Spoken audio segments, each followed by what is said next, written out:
All right, guys, welcome back to another episode. We're going to be counting down the top 5 NFT marketplaces so you can get in on the action. At number 5, Sorare.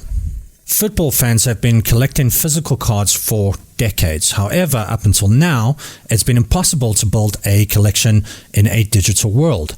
Sorare is a fantasy football management game built on the Ethereum blockchain, where users can collect digital cards featuring players of officially licensed clubs. Currently, to date, there's about 126 officially licensed clubs to the platform, with European giants such as Real Madrid, Liverpool, Bayern Munich, PSG, and Juventus, to name a few that have signed up to the platform. A Sorare player card represents a football player and is tied to an actual live football season. For example, in the 2020-2021 season, 3 levels of scarcity exist for each Sorare card. You get unique, super rare, which makes of 10 copies, and rare, which is 100 copies. So Sorare allows you to trade digital cards with other online players, build a team, enter tournaments, and compete for prizes every week worth thousands of dollars, pounds, or euros, as well as a chance to win ether and rare cards. Every week, your card earns XP points that make them more powerful in the game and allow you to compete in higher divisions to win better prizes. You can use your local knowledge or interest in specific leagues to gain an edge and can be part of a global community of people passionate about the platform as well as the sport. What we really liked about Sorare is you have the opportunity to use this as part of your asset portfolio, where you can actually grow your team into the value of about $300,000 right up to $500,000. Now you've got a digital platform where the scarcity of these cards will only go up in value, and this makes for a fantastic platform in terms of building your portfolio. At number 4, Decentraland. Over time, the platform has evolved to implement interactive apps in world payments and peer-to-peer communication for users. There are 2 types of tokens governing the operations in Decentraland: land, representing digital real estates, and then the in-game currency, which is mana, that facilitates purchases of land as well as virtual goods. Further, developers are free to innovate within Decentraland's platform by designing the animation and interactions experienced on their virtual real estate.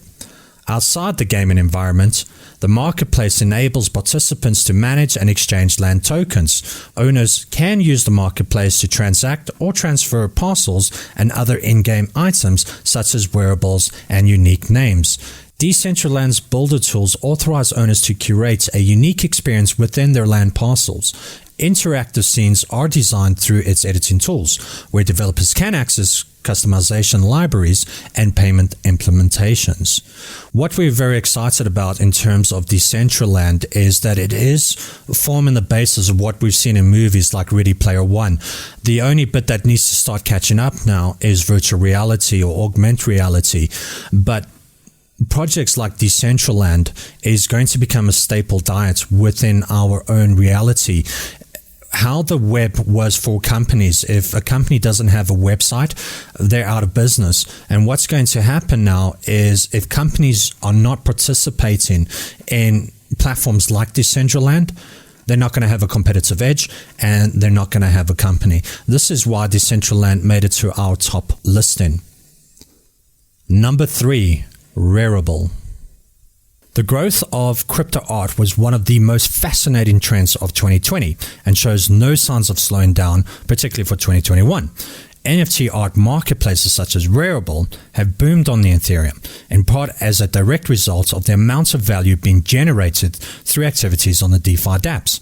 Users can use Rarible to mint NFTs. This is actually a very big deal for various content creators. For example, an artist could sell their creations such as books, music, photographies as NFTs. Anybody can create an NFT on Rarible. This opened up the floodgates for young talents and upcoming artists. Rarible has a considerable more ambitious vision than merely becoming a platform for securing art and digital collections using blockchain. This is partly why investors are flooding into Rarible's ERC20 governance token, Rari. Rari's supply is set at 25 million Rari tokens. This is divided into 10% for airdrops, 30% go to investors and the Rarible team, and 60% will be accessible through marketplace mining, where users can earn Rari tokens through either buying or selling on the Rarible marketplace platform. At number 2, Opensea.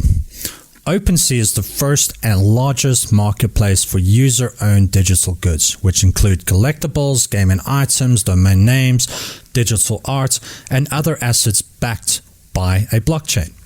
Opensea has announced it raised the sum of $23 million led by new investors, and one of them happens to be Mark Cuban, amongst others, in a Series A funding round.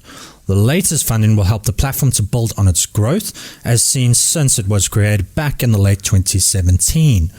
The daily volume of NFT-based items traded topped $10 million this month, with a total transaction volume grown by over 100 times in the past 6 months. Besides the new backers, Opensea also declared support from older investors including Blockchain Capital and NFT thought leaders including MetaPurse, the world's largest NFT fund established by Meta Coven.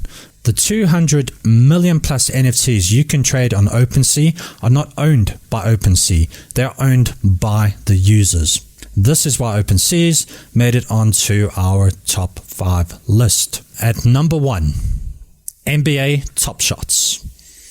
From the creators of CryptoKitties, and is still in the beta phase. However, don't let that fool you, because this particular platform has been on fire. So NFTs have become increasingly popular, as you well know. The NBA is clearly trying to get in on the action, and it's doing it the correct way. So all of the cards, the trading cards, the moments within the game are fully licensed by the NBA. So the NBA Top Shot is an online-only marketplace where users can buy, sell, and trade NBA highlights. Now, these highlights or moments are owned by users through a unique number. They're basically virtual sports cards, but instead of a picture of a player with statistics on the back, you get a video highlight of a play like a LeBron James dunk. In fact, a captured moment of LeBron James recently sold for $208,000. So the hardest part about getting into Top Shot is getting a pack. They don't drop on a schedule, and often the packs available have hundreds of thousands of people waiting to buy them. So once you own a moment, you can put it up for sale. You decide the price, and while you can see what others are selling their moments for, the decision is yours. If you want to undercut everyone else, you can. If you want to set a higher price and hope it sells later as the market changes, you can do that as well. But this is where astute trading can come into place, because as soon as one of an NBA star is injured, typically his price would drop. And when he comes back into the trading, you'll notice that his price will actually go up, and you can actually take advantage of that. You can also start scouting some of the up-and-coming rookies. Now, when it comes to rookies, they do have quite a volatile price. However, plan that right, it could turn out to be a really great investment for you in about 2 to 3 to even maybe 5 years, depending on the rookie's playing length. And the value of that card, well, the value of that moment of that particular rookie will actually increase. So based on the potential, and the market may overvalue or undervalue a player until they prove they deserve a higher or lower price. So you've got this really nice fluctuation within the trading mechanism of NBA Top Shots. And this is why NBA Top Shots made it onto our list. The potential of this particular platform is gigantic. In fact, the NBA itself within the American culture, as well as across to the Asian culture, is ginormous. And actually owning a moment in sports in history that could end up selling for thousands and thousands of US dollars makes this for a really great investment. All right, guys, that is a wrap on our episode of the top 5 NFT marketplaces. I hope you enjoyed the episode. Please comment down below of your favorite marketplace where you'd like to shop NFTs, or if you would like me to go more into depth on any of these top 5 NFT marketplaces, please let me know and I'll be happy to do so. Otherwise, guys, peace out.